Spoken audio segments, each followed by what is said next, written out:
Welcome to our channel. In this video, we will be discussing Indian express.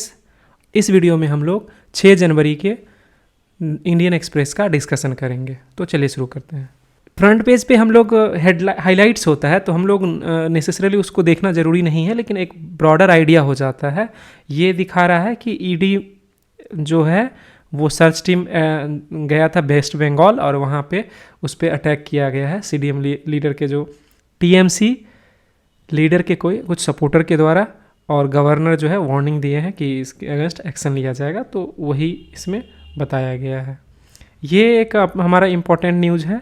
आजकल खासकर जो Israel और Hamas में जो लड़ाई हो रहा है उसमें उसके कारण से जो हूथी वगैरह हैं वो लोग भी अटैक कर रहे थे। वैसे ये मोर और लेस जो है पायरेसी से रिलेटेड केस था। तो इसमें आईएनएस चेन्नई जो है उसके रेस्क्यू के लिए गया था और इसको बचा लिया गया है। तो टाटा मेमोरियल में एआई का यूज़ किया जाएगा कैंसर डिटेक्ट करने के लिए। और ये बहुत पहले भी, जब अभी तो एआई यूज होने लगा है, लेकिन अभी से कई साल पहले, मतलब 4-5 साल पहले ऐसा कहा जा रहा था कि ट्यूमर के डिटेक्शन में एआई जो है बहुत हेल्पफुल हो सकता है। और उसका जो एक्यूरेसी है वो ह्यूमन की कोई एक्सपीरियंस, जो 10-20 साल वाला जो एक्सपीरियंस वाला डॉक्टर है उससे ज़्यादा अच्छा और कम समय में वो डिटेक्ट कर देता है ट्यूमर। तो एआई का अब जो है इसका यूज़ किया जाने लगा है। हम लोग चलते हैं एडिटोरियल पेज पे। तो एडिटोरियल ये पॉलिटिकल न्यूज़ है, हम लोग इसमें ज़्यादा नहीं जाएंगे।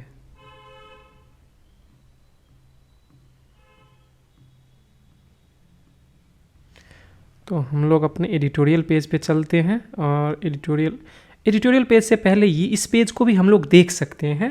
अयोध्या में अभी जो राम मंदिर जो बना है नया वाला, और 22 तारीख को उसमें प्राण प्रतिष्ठा होगा।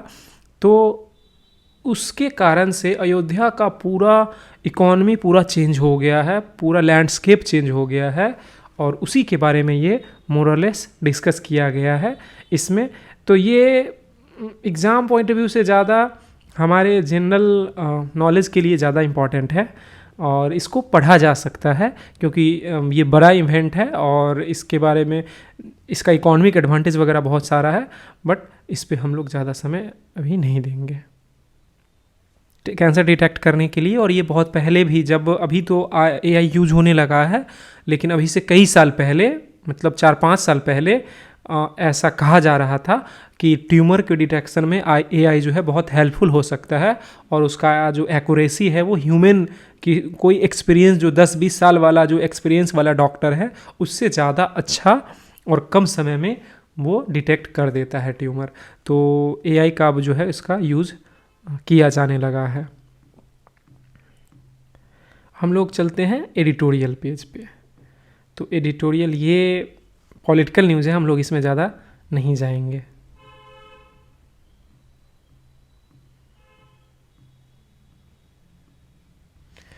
तो हम लोग अपने एडिटोरियल पेज पे चलते हैं। और एडिटोरियल पेज से पहले इस पेज को भी हम लोग देख सकते हैं। अयोध्या में अभी जो राम मंदिर जो बना है नया वाला, और 22 तारीख को उसमें प्राण प्रतिष्ठा होगा।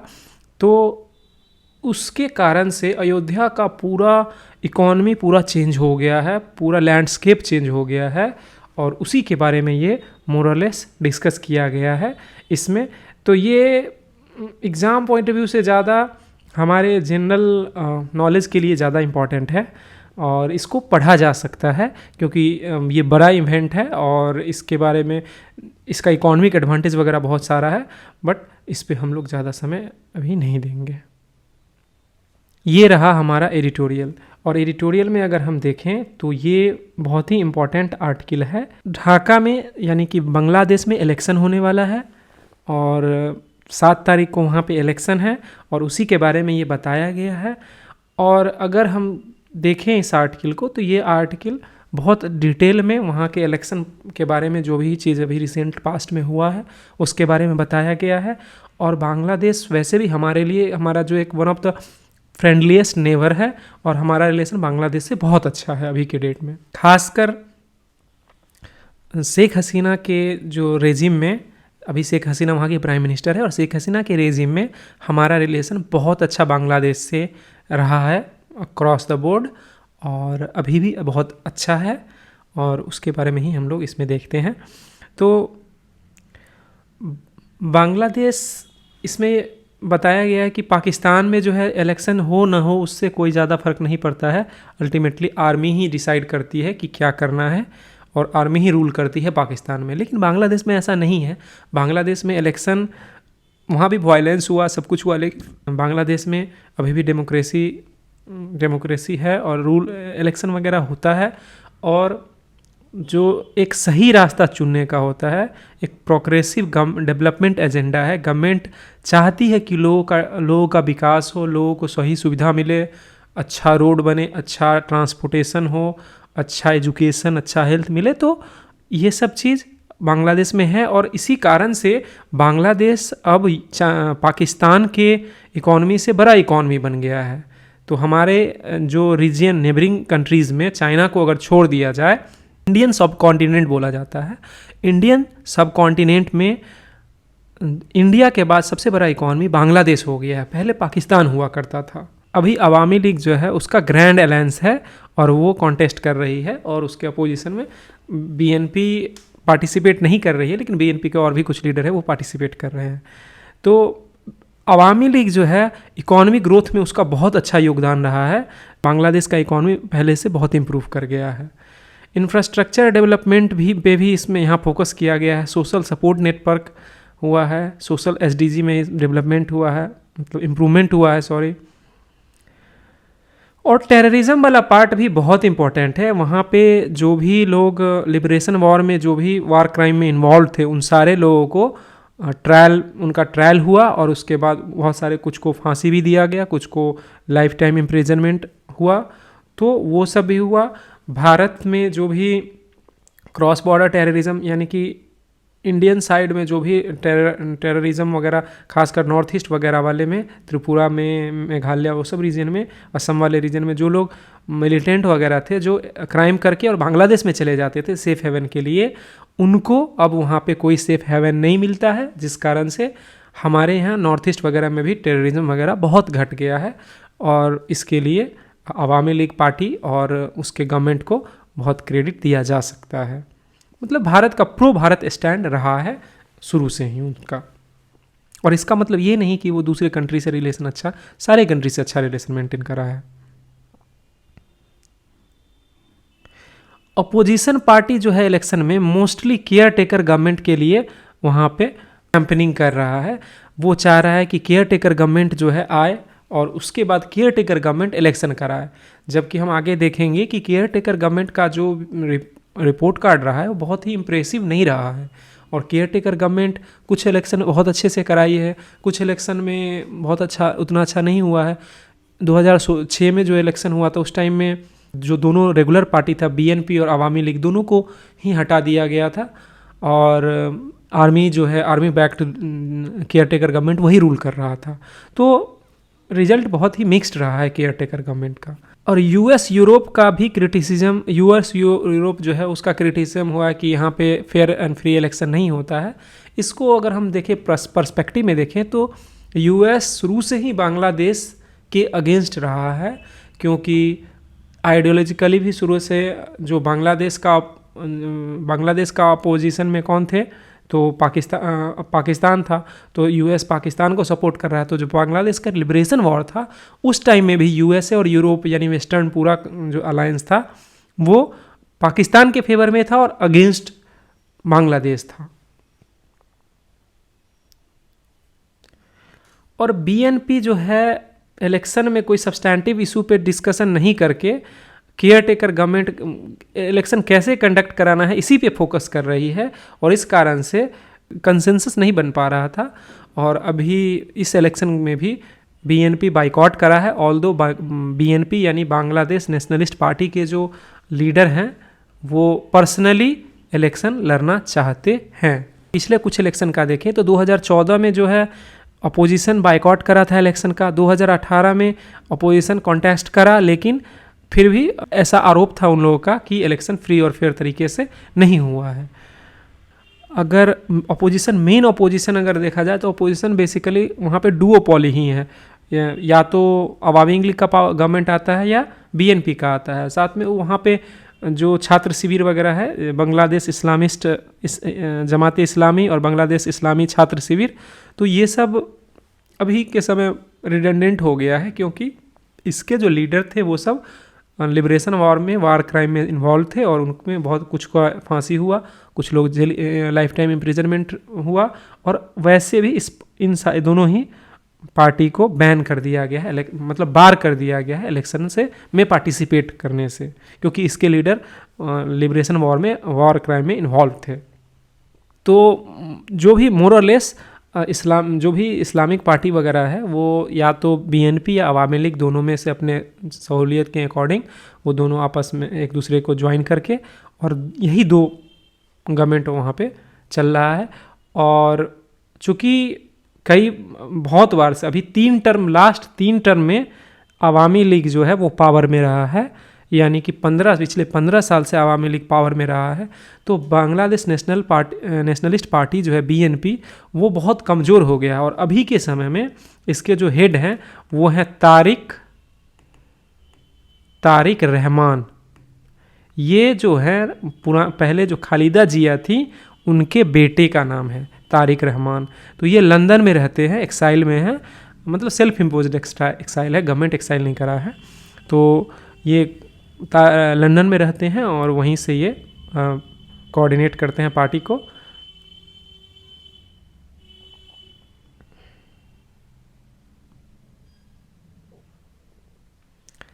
यूएसए जो है अभी रिसेंटली सिर्फ इलेक्शन के फेयरनेस को क्वेश्चन नहीं करा है, बल्कि वीज़ा रिस्ट्रिक्शन वगैरह भी इम्पोज कर दिया गया है, जिस कारण से जो शेख हसीना है वो थोड़ा सा परेशान थी, और वो जो भी फॉरेन क्रिटिक वगैरह है उनको समझाने की कोशिश करें और उनको इलेक्शन में एज ए ऑब्जर्वर पार्टिसिपेट करने के लिए भी बुलाई हैं।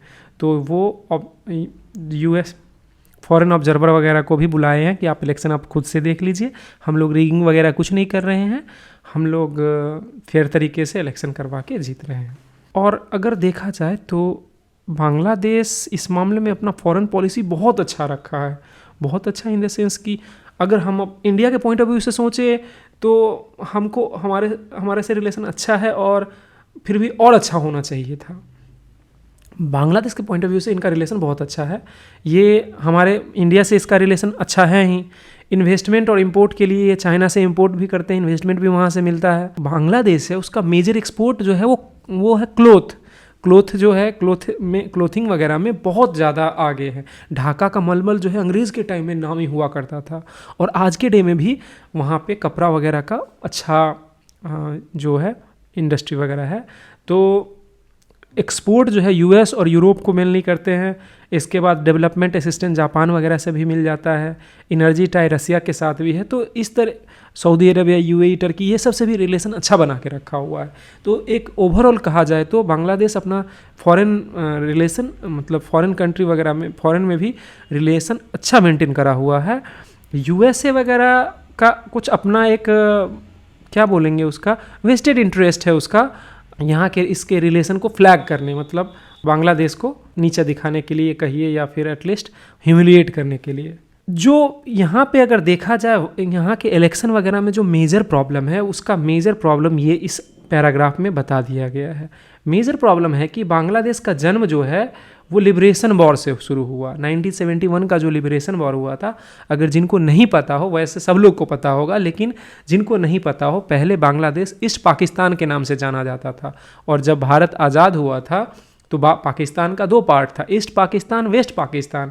भारत के जो ईस्ट में था वो ईस्ट पाकिस्तान, और भारत के जो वेस्ट में था वो वेस्ट पाकिस्तान था। ईस्ट पाकिस्तान ही बाद में चल के बांग्लादेश बन गया।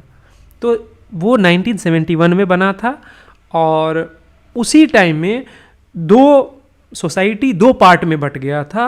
वो लोग जो शेख मुजीबुर रहमान को जो सपोर्ट करते थे और जो लिबरेशन वॉर में पाकिस्तान के अगेंस्ट लड़े वो, और दूसरा जो पाकिस्तान के साथ, मतलब पाकिस्तानी आर्मी के साथ लड़के और सिंपैथेटिक रहे, वो, तो ये दो जो कैटेगरी बन गया, ये आज तक वहाँ पे के सोसाइटी में वो डिवाइड अभी तक मेंटेन्ड है।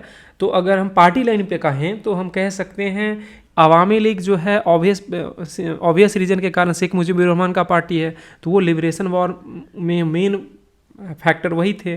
तो अवामी लीग जो है प्रो इंडिया है और जो बीएनपी है वो प्रो पाकिस्तान है, और इसी तरीके से वो डिवाइड जो है आज तक मेंटेन्ड है। इस डिवाइड के बावजूद भी कहा जाए तो बांग्लादेश जो है वो डेमोक्रेसी के तरफ वहाँ पे इवॉल्व हो रहा है, और धीरे धीरे जो है लोग जो है उस सिविल सोसाइटी, मीडिया, सब अपोजिशन वगैरह डेवलप हो रहा है। तो एक कह सकते हैं कि अभी वहाँ का डेमोक्रेसी अभी भी मतलब नया डेमोक्रेसी है, क्योंकि 71 में ही हुआ, तो मुश्किल से 50 साल हुआ है। और पाकिस्तान के कंपैरिजन में तो बहुत ज़्यादा अच्छा है, भारत के कंपैरिजन में अभी पीछे है, लेकिन धीरे धीरे इम्प्रूव कर ही रहा है।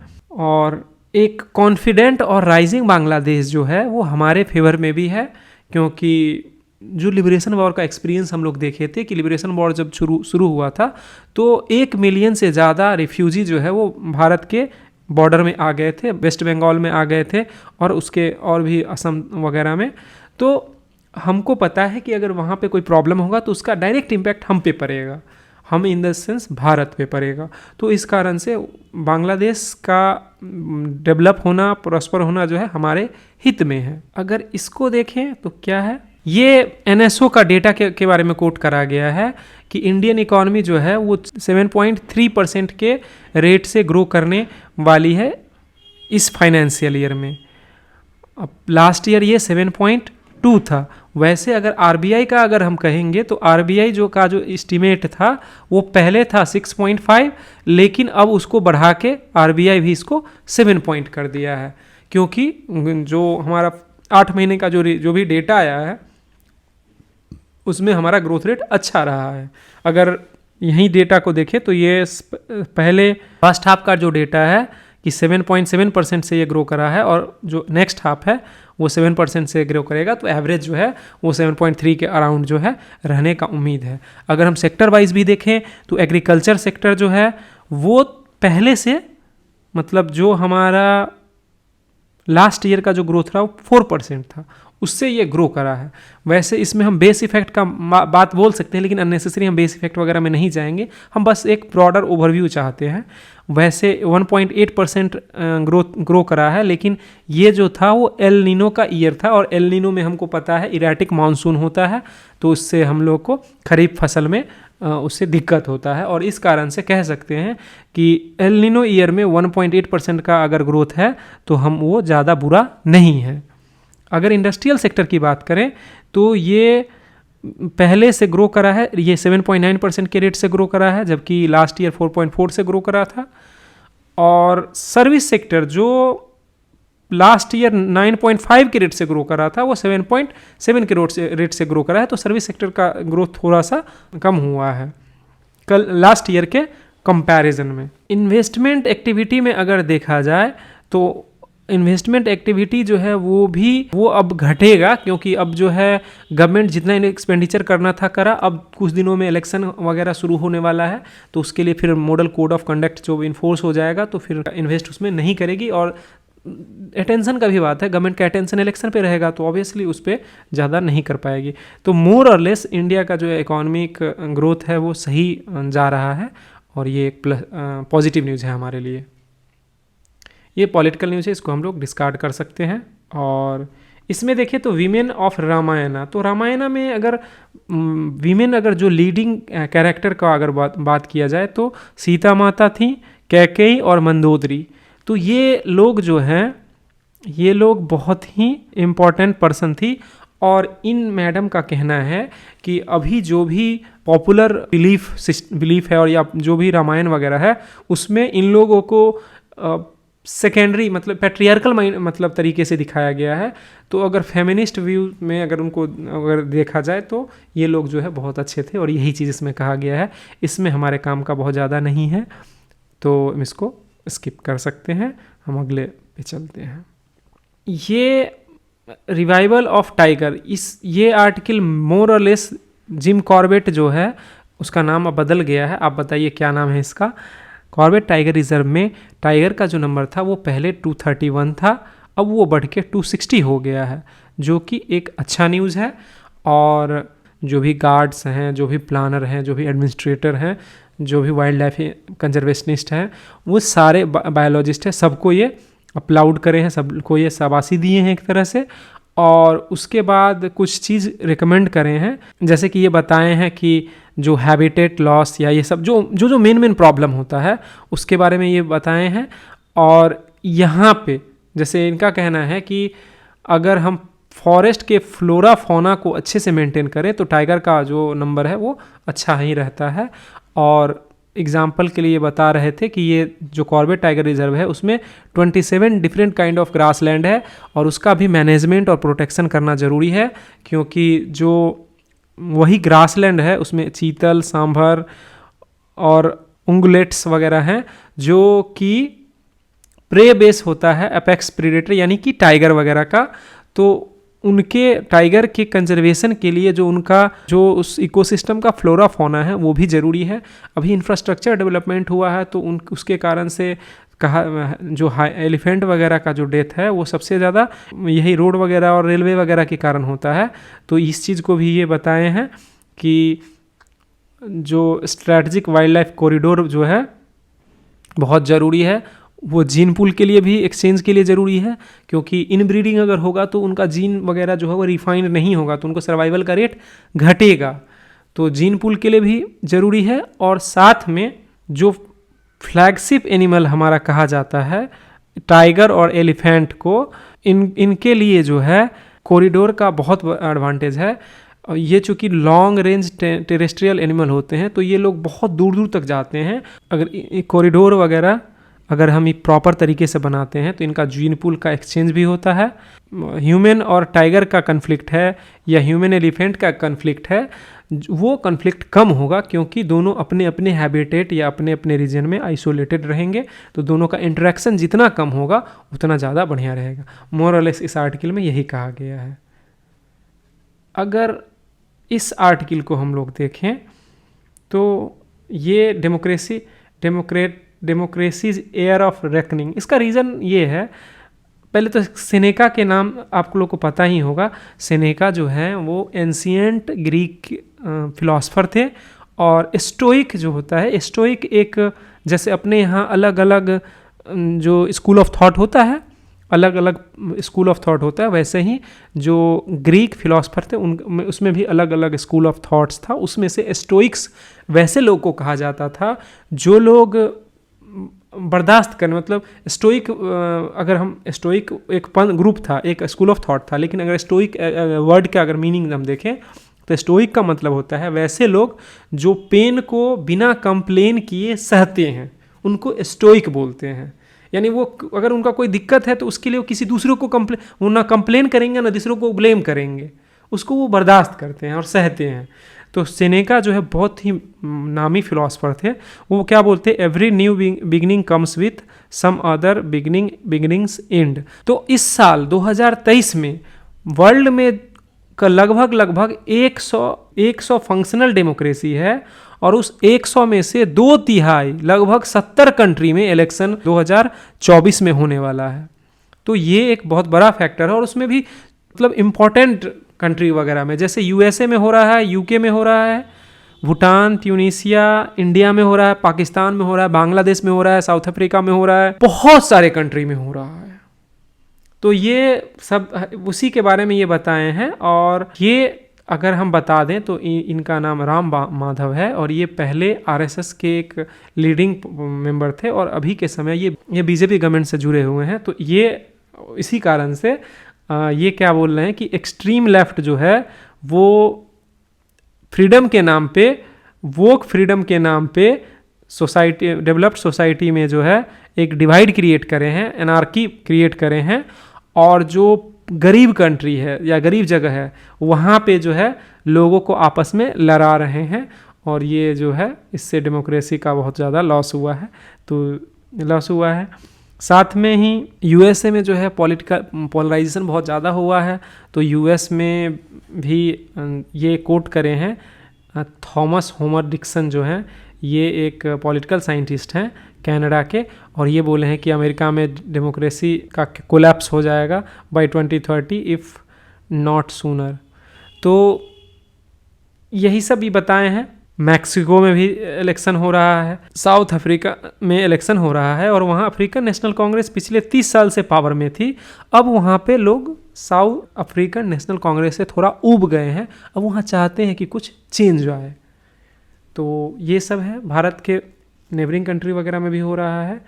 और ये सारा इसी तरीके से सारे कंट्री का एग्जाम्पल दे के इंडोनेशिया में भी इलेक्शन हो रहा है, साउथ कोरिया में, ताइवान में हो रहा है। ताइवान में बहुत इंपॉर्टेंट है क्योंकि ताइवान में अभी डेमोक्रेटिक पार्टी साई इंगवेन और कुओमितांग पार्टी जो है डेमोक्रेटिक पार्टी, और साई इंगवेन जो अभी एग्जिस्टिंग प्रेसिडेंट हैं, और कुओमितांग पार्टी जो प्रो चाइना है। तो इलेक्शन के बाद रिजल्ट से बहुत फ़र्क पड़ेगा कि ताइवान और चाइना का रिलेशन कैसा होगा, जियो पॉलिटिक्स वहाँ का कैसा होगा। तो ये सारा चीज़ ये एग्जाम्पल कोट करके अल्टीमेटली ये कहना चाहते हैं कि ऑल्दो बहुत सारा चैलेंजेस है, लेकिन अभी भी डेमोक्रेसी जो है सर्वाइव भी कर रहा है, थ्राइव भी कर रहा है, और कुछ चैलेंजेस है जिस चैलेंज को हमको फेस करना है। पाकिस्तान में डेमोक्रेसी का हालत अच्छा नहीं है और वो एक चिंता का विषय है। बस इतना ही इसमें है। वर्ल्ड न्यूज़ में पाकिस्तान सीनेट जो है वहाँ पे इलेक्शन 8 फरवरी को अनाउंस किया गया, उसको डिले करने के लिए रेकमेंड करा है, और वैसे ये बाइंडिंग नहीं है, लेकिन सारा पॉलिटिकल पार्टी इसको अपोज करा है। देखिए बांग्लादेश का इलेक्शन, चूँकि हम वहाँ पे भी ये चर्चा कर रहे थे, ये हमारे सी राजा मोहन सर हैं और फॉरेन पॉलिसी में ये बहुत बड़े मतलब हैवी वेट हैं, इनका बहुत ज़्यादा वैल्यू है। तो ये क्या कहते हैं, इंडिया का सबसे ज़्यादा बॉर्डर जो है वो बांग्लादेश से ही लगता है, 4100 किलोमीटर, 4100 किलोमीटर। चाइना से भी ज़्यादा बॉर्डर जो है वो भारत का बांग्लादेश से। चाइना में कितना है, 2900 के अराउंड है ऑलमोस्ट, लेकिन 4100 किलोमीटर बांग्लादेश से बॉर्डर मिलता है। और हमारा डीप हिस्टोरिकल 47 से पहले तो भारत ही था। कल्चरल इकोनॉमिक टाइज है, और एक स्टेबल, प्रॉस्परस और फ्रेंडली बांग्लादेश जो है इंडिया के बेस्ट इंटरेस्ट में है। और जब भी हम फॉरेन पॉलिसी की बात करेंगे तो मोरलेस प्रैग्मेटिक, इनका व्यू प्रैग्मेटिक ही होता है। तो ये मतलब इंडिया के इंटरेस्ट के बारे में बात करेंगे तो व्हाट्स स्टेक फॉर इंडिया। अगर नेशनल सिक्योरिटी की बात करी जाए तो 2009 से पहले जो है जो गवर्नमेंट था बांग्लादेश में, वो भारत के लिए बहुत अच्छा नहीं था। वहाँ पे बहुत सारा एंटी इंडिया टेररिस्ट और मिलिटेंट जो होते थे उनको वहाँ पे सेफ हेवन मिलता था, और इस कारण से बहुत सारा होता था दिक्कत। हसीना गवर्नमेंट जब 2009 में आई तो हसीना गवर्नमेंट इन सारे जो मिलिटेंट और ये सब इनके सेफ हेवन पे क्रैकडाउन की, और उन सारे को वहाँ से खदेड़ के भगा दिया, बहुत सारे को जेल में डाल दिए। तो इसके कारण से हमारा जो है नेशनल सिक्योरिटी में इससे बहुत हेल्प हुआ।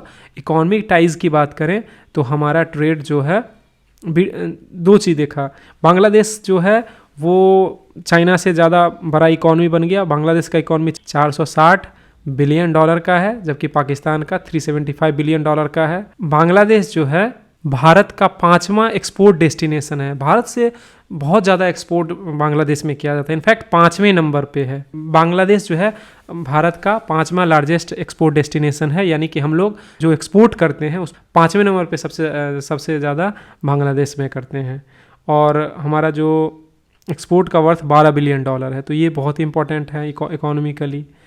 रीजनल कोऑपरेशन की अगर बात की जाए तो बांग्लादेश, शेख हसीना के गवर्नमेंट में भारत में कनेक्टिविटी का इशू था नॉर्थ ईस्ट में, तो रेल, रोड और जो वाटरवेज वगैरह है उसमें बांग्लादेश बहुत कोऑपरेट करा, और भारत में से डायरेक्ट कोलकाता से ईटानगर के लिए वाटरवेज भी ओपन हुआ।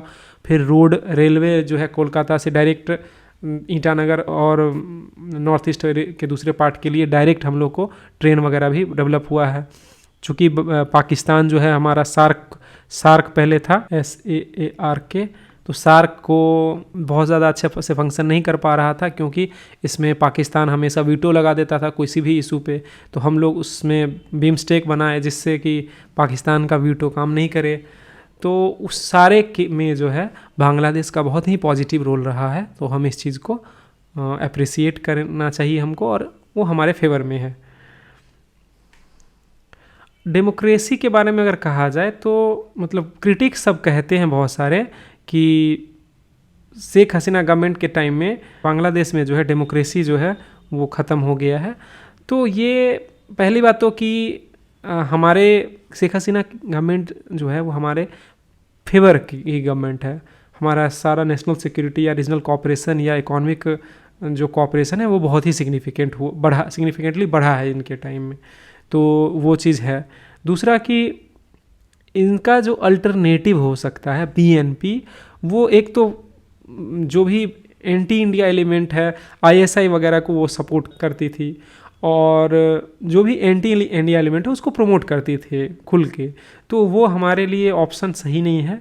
और वो खुद भी डेमोक्रेसी वगैरह उनका रोल बहुत अच्छा नहीं रहा है। वो ना ग्रोथ अच्छा दे पाते हैं और ना अच्छे से रूल कर पाते हैं। तो ये कहना कि बीएनपी अगर गवर्नमेंट पावर में आ जाए तो उससे डेमोक्रेसी बहुत अच्छा हो जाएगा, ऐसा नहीं है। चाइना से जो कंसर्न की बात करी है तो राजा मोहन सर कहते हैं कि बांग्लादेश जो है बाकी नेबर के कंपैरिजन में चाइना से अपना रिलेशन बनाने में बहुत ध्यान रखी है और वो इन्वेस्टमेंट वगैरह ली है, लेकिन इंडिया का जो भी कंसर्न रहा है उसको सुनी है। और हम लोग को ऐसा नहीं कर सकते कि हम बांग्लादेश को किसी दूसरे कंट्री से अपना ट्रेड या ये सब बढ़ाना नहीं दिया जाए, लेकिन हाँ हमारे कंसर्न को ओवरलुक नहीं करे, ये चीज़ का ध्यान रखना ज़रूरी है।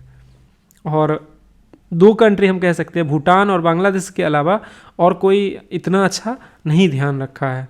नेपाल इनफैक्ट जो हमारा बहुत ज़्यादा क्लोज माना जाता है, वो भी चाइना वगैरह से इन्वेस्टमेंट लेने में एकदम खुल के ही तैयार रहता है, और चाहे भारत का इंटरेस्ट हार्म हो। तो इंडिया का मोर और लेस जो है यही कंसर्न रहा है कि भारत का जो है सिक्योरिटी इंटरेस्ट हार्म नहीं हो, और हसीना गवर्नमेंट जो है इस चीज़ को हमेशा ध्यान रखती है।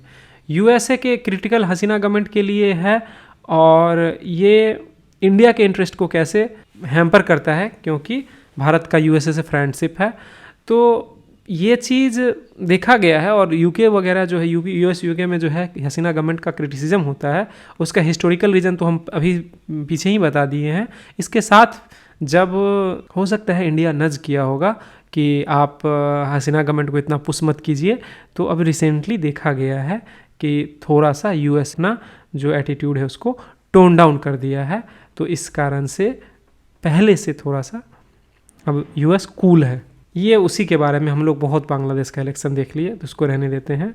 ये बी जो है सेल्फ पॉलिनेट कर रहा है, तो इसके बारे में रिसर्च हुआ है और ये अपने काम का नहीं है। ये मनोज मुकुंद MM नरावने जो थे वो रिटायर हो गए, और अब जो जनरल थे पहले और आर्मी चीफ भी थे, तो ये एक किताब लिखे हैं, उस किताब को आर्मी रिव्यू कर रही है। और ये वैसे जो सर्विंग पर्सनल है उनके लिए जो है आर्मी का अपना रूल रेगुलेशन है, सेक्शन 21 जो है आर्मी रूल 1954, तो उससे कोई भी चीज़ को पब्लिश करने या पब्लिक मीडिया में मतलब ओपन मीडिया में कम्युनिकेट करने से पहले हमको उसमें आर्मी वगैरह को ध्यान रखना होता है। लेकिन रिटायर करने के बाद इसमें कुछ क्लियर रूल नहीं दिया गया है, लेकिन उसको सिविल सर्विसेज पेंशन रूल्स 1972 के बेसिस पे वहीं से इसको रिलेट करके कहा गया है कि आप अगर कोई भी ऐसा इन्फॉर्मेशन या कोई भी चीज़ जो बुक वगैरह पब्लिश करते हैं जो इंडिया के नेशनल इंटरेस्ट के अगेंस्ट अगर हो, तो उसको हम लोग प्रून कर देंगे। मतलब ये आउटराइटली नहीं बोला जाता है, उसको रिव्यू हम करके आपको पब्लिश करना है। तो ये रिव्यू कर रहा है, इसी के बारे में बताया जा रहा है कि ये बुक लिखे हैं और इस बुक को रिव्यू करा जा रहा है। ये आर्टिकल मोर और लेस यही कह रहा है कि इंडिया 2024 ईयर जो होगा वो इन्वेस्टर्स के लिए बहुत अच्छा है।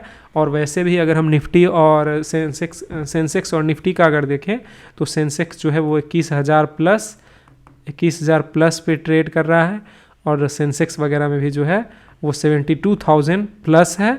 और उम्मीद किया जा रहा है, यहीं इसी में कहीं पे लिखा हुआ है, उम्मीद किया जा रहा है कि अगर 72,000 है और उम्मीद किया जा रहा है कि अगर 20% अगर बढ़ेगा तो इस साल हो सकता है 86,000 तक सेंसेक्स चला जाए। और ये फिस्कल पॉलिसी और सारा चीज़ की ड्राइवर वगैरह सारे चीज़ को एनालाइज करके इंटरेस्ट रेट वगैरह के बारे में बात करा है, और कुछ इम्पॉर्टेंट चीज़ जैसे हम एक दो चीज़ जो सही इसमें लगा कि यूएसए वगैरह में क्या है, अभी फेडरल रिजर्व जो है उसका इंडियन स्टॉक मार्केट पे बहुत अच्छा, बहुत ही इफ़ेक्ट पड़ता है।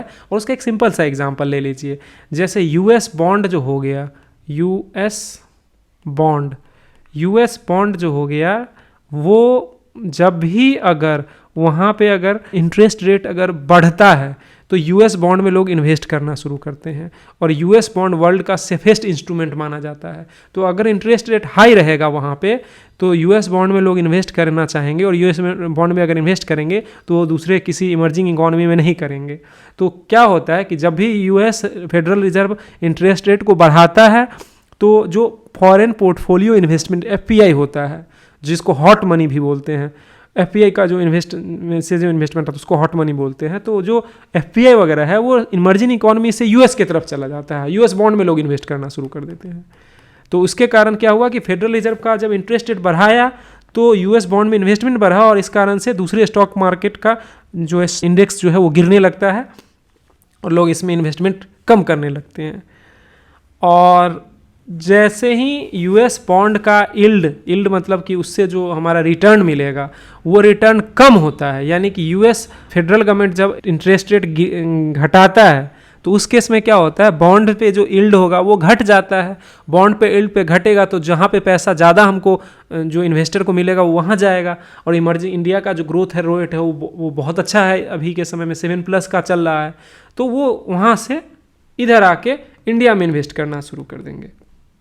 और इसी चीज़ को वो दिखाया है कि अभी जो है वहाँ पे इंटरेस्ट रेट जो है वो घटा है, और घटने के कारण जो है इंडियन मार्केट वगैरह में लोग पैसा इन्वेस्ट करना शुरू कर रहे हैं। तो यही चीज़ इसमें बताया गया है, और कुछ एग्जांपल दिया गया है, जैसे कि अगर बेंचमार्क यूएस बॉन्ड में जो पहले 5% था 2023 में, वो अब जो है 3 ये इल्ड की बात कर रहा है, वो 3.9 हो गया है, 1.1% घट गया है। और इन्फ्लेशन, इसका मतलब ये है कि अब इन्फ्लेशन वहाँ पे पीक हो गया है। जैसे क्या होता है अगर हम इजी मनी, पहले क्वांटिटेटिव ईजिंग वाला सिस्टम था कि easy money, government interest rate को घटा दिया तो पैसा जो है लोगों को आसानी से मिल गया, कम इंटरेस्ट रेट पे मिल गया। उसके बाद जो है क्वांटिटेटिव ईजिंग करके उसका टेपरिंग करा था। टेपरिंग करने का मतलब कि अब पैसा को कंट्रोल करना है, तो वो इंटरेस्ट रेट को बढ़ाते गया ताकि जो है मार्केट जो है स्टेबलाइज कर जाए।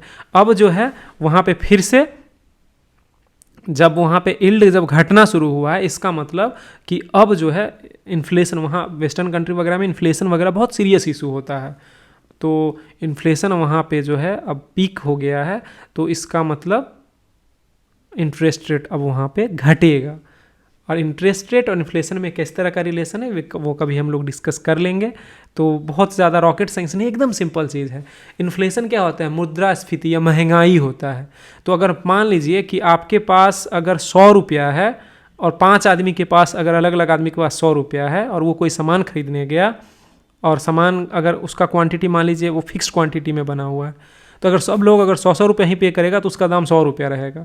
लेकिन मान लीजिए कि अगर मनी अगर सस्ता हो गया, इंटरेस्ट रेट लो हो गया, अब आपके पास 100 रुपया की जगह 125 रुपया आ गया, 150 रुपया आ गया, तो आप उसी 100 रुपये के सामान को अब 120 रुपये में खरीदना चाहिएगा।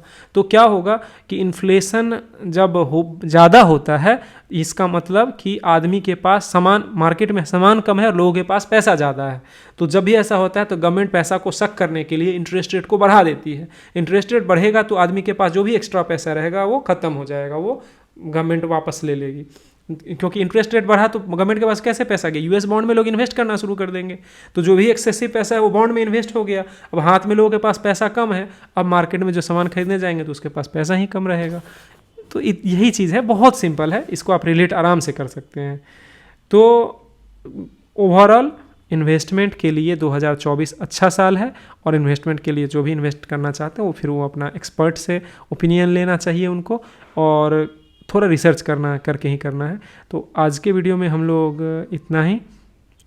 अगले वीडियो में हम लोग अगले दिन के पेपर का डिस्कशन करेंगे। Thank you.